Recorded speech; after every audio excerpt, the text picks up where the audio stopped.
When I was helping my son with his homework, he suddenly shouted, "I have a new mom now. I don't need you. You leave me alone." I stared at him for a long time and asked if he didn't want me to be his mom anymore. He answered harshly, "Yes. I told you before, you only get 3 chances. This is the 3rd time you've said you don't want me. Remember, it's you who don't want me." I stood up and left, while my son excitedly pulled out his phone and started playing King of Glory. He was truly happy. Walking out of my son's room, I felt even more composed than I had imagined. After all, this was the 3rd time my heart had turned to stone. As my son immersed himself in playing King of Glory, his face became obsessed and crazed. I closed the door, cutting off the sight of him, and then returned to my room, sitting at the vanity and staring at my pale, swollen face. For 13 years, I had raised my son from a helpless infant to a lively teenager, enduring hardships only I could understand. But why had he become like this? I reflected on it over and over again, but never thought I was wrong. Whose fault was it? His father's macho attitude and his grandmother's indulgent scheming. Why should men do housework? Men are meant to do big things. Men strive outside. Women should just be good maids at home. What's wrong with throwing underwear and socks into the washing machine together? It's not like anyone will die. You're so annoying. Why are you making a fuss over small things? These were the things his father said in daily life, and he taught our son the same way. For 13 years, I often broke down, and each time I broke down, I would scream and yell like a shrew. In my son's eyes, I was a madwoman, while his father was a gentleman. Look at your mother. What does she look like? She has no class at all. That's how his father evaluated me, and my son would hold his father's hand, looking at me with disdain. He didn't know that, in a family, the one who yells the most is often the one in the most pain. I had lost my authority over my son through my pain. He was tired of me, rejected me, and even insulted me. As for his grandmother, she came under the guise of taking care of us, but in reality, she was here to retire, doing almost no work but always finding ways to please my son. When I scolded my son, she would scold me back. When I forced my son to drink milk, she would secretly buy him soda. When my son was punished by his teacher, she would go to school and berate the teacher. She was very clever, ruining my son's growth while winning his favor. And I, in 13 years of pain, became a shrew. In the mirror, I was already in tears. I didn't even know when I had started crying. From the next room, my son shouted, "Fart you! Go guard the tower." He was having a great time because I wasn't bothering him, even though it was the last night of Christmas break, and he had dozens of blank pages in his homework.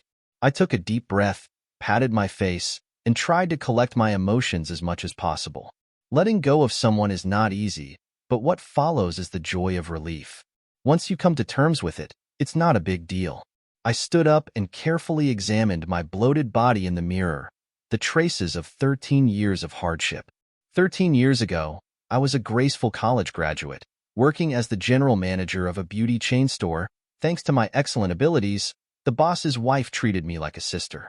But for the sake of love, I gave up a promising future, married Jackson, and became a full-time housewife, supporting my husband and educating my son. Countless breakdowns, countless recoveries, countless times my son broke my heart, and countless times I forgave him. Until tonight, I finally gave up on him, gave up on my own flesh and blood. Because this was the 3rd time he said he didn't want me to be his mom. 3 months ago, I warned him. At that time, his father Jackson had long since strayed, keeping another woman outside. I turned a blind eye for the sake of my son. But that woman got closer and closer to our home, even bringing presents to please my mother-in-law. She got familiar with my son too, and my son particularly liked her. Once, when I scolded my son, he said straight out that he didn't want me to be his mom anymore. He wanted to replace me. I knew he wanted that girl to be his mom, and sooner or later, Jackson would kick me out. I didn't care about Jackson, but I cared about my son. So I told my son, "I know you like her very much, but I am your mom. If you say you don't want me anymore, I won't put up with it anymore." My son didn't take it seriously, and tonight he blurted out, "I have a new mom now. I don't need you. Leave me alone." Taking another deep breath, I looked at the time. It was 9 p.m. My mother-in-law was still dancing in the community square, and Jackson was socializing. I knew he was socializing in bed with his lover. I checked my contacts and found a name saved as Bella. Bella was the owner of the beauty chain store. After I resigned, she had asked me to come back many times, but I had always refused. Now, we only exchange greetings during holidays or birthdays. The last time we chatted was on my birthday. She sent me a gorgeous dress, the only gift I received. No one in my family remembered my birthday. After much deliberation, I sent Bella a message, asking if she was asleep. Called me on video. I hesitated but answered. Wow, you're actually calling me. Wait, is that you? Bella's smooth, composed look shifted to one of surprise, and she struggled to find her words. I knew my current appearance had stunned her. I had gained at least 50 pounds, and all the collagen had long since left my face. For some reason, looking at Bella's beautiful but stunned face, my tears started flowing. Hey, sweetheart, what's wrong? Don't cry, just let me know what's up. Bella panicked, just as caring as she was back then. I couldn't stop crying, with too many emotions intertwined in my heart, filled with guilt. I should never have left Bella back then. After a long while, I finally held back my tears and apologized to Bella. She asked what had happened. I didn't want to say, but I was desperate to talk. So, I told her that my family life was bad, and I wanted to earn some money to become independent in the future. I really needed money. I knew Jackson would divorce me sooner or later, and I had to be prepared. Your husband is indeed no good, and your mother-in-law is a piece of work too. I guessed it long ago when you told me back then. I don't want to lecture you anymore. Bella was disappointed, but quickly made arrangements for me. You can't be the general manager looking like this. We're in the beauty industry after all, and our company has grown more than 10 times larger. There's a new branch near you. You can start as the deputy manager, with a monthly salary of $2,000. Meanwhile, you need to lose weight and get fit and become beautiful again. Once you're back to your best, you can be the general manager with a monthly salary of over $100,000. I was overjoyed. I didn't even dare hope for the deputy manager position. I just hoped to do some odd jobs, earning $1,000 a month.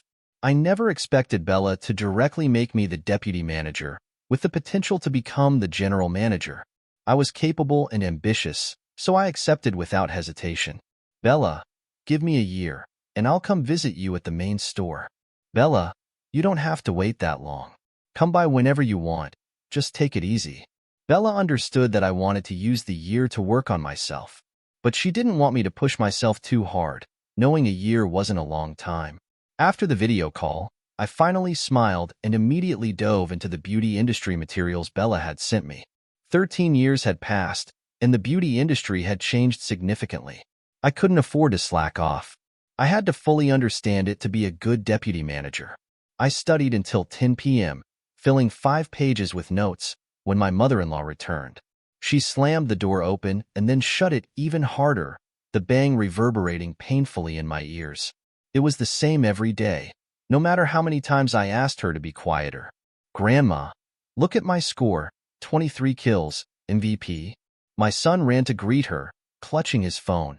My mother-in-law couldn't understand the game, but she praised him endlessly. You are amazing. Are you hungry? Do you want a snack? I brought roasted chicken for you. I'm hungry, Grandma. Feed me. I want to keep playing. My son sat on the sofa, and my mother-in-law started feeding him chicken legs. I went out to get a drink of water and saw this scene without a trace of warmth in my heart. Seeing me, my son immediately put on a disgusted face. What are you looking at?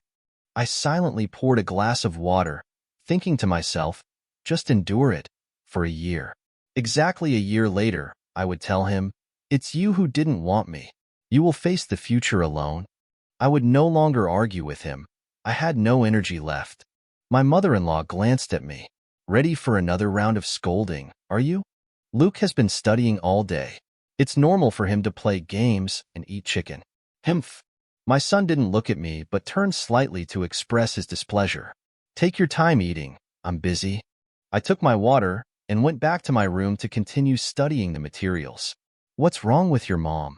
She's usually so fierce. My mother-in-law seemed puzzled. My son sneered. She's scared. I threatened that I didn't want her as my mom anymore, and now she doesn't even dare to say a word. A 13-year-old middle schooler said such words. I put on my earplugs and focused on studying the materials. I wanted to be a good deputy manager, then a branch manager, and eventually the general manager. I wanted to return to my peak, earning $100,000 a month. By then, Jackson, with his $5,000, would be insignificant. I would be the one to file for divorce, not him. He didn't deserve it. That night, I was extremely excited, filled with passion. The fatigue of pouring my heart into work was entirely different from the exhaustion of being a housewife. I no longer felt miserable because Jackson stayed out all night, nor did I get angry because my son played games until late. My eyes were only on my work, something that truly belonged to me. By dawn, I had only slept 5 hours, but I was full of energy. I usually woke up around this time anyway, to prepare breakfast and clothes for my son, and to pack his school bag and homework. But now, I got up, washed up, and went out for breakfast without even glancing at my son's room. Steamed buns, soy milk, fried dough sticks. I tried a bit of everything, just like when I was young. I loved eating, but after marrying Jackson, I spent my days cooking. The smell of oil and smoke haunted me like a nightmare, day and night. I would never cook a meal for this family again. After eating my fill, I went for a walk. By 8 o'clock, it was time to meet the manager at Bella's beauty salon. I sent Bella a message, "I'm on my way." I thought she might still be asleep, but she video called me. I answered, and she smiled warmly. "Sweetie, you're full of energy. Looks like you're really ready to change. Keep it up." I nodded seriously. Bella then asked me, "Do you want to get a divorce first? I can help you hire a lawyer to get more assets." I shook my head. "No rush. I've been stuck in this mess for 13 years. I don't mind staying another year. When I climb out, I want to drag Jackson and his whole family into the mud." I was not willing to let it go. I held on to my hatred. Divorcing now, no matter how much I got, wouldn't satisfy me. I wanted them to be unhappy. They deserve to be unhappy. "Looks like you have a plan." "Good, that's the sweetie I know. The old Phoebe is back." To be continued. 500 likes and I'll drop the next chapter ASAP.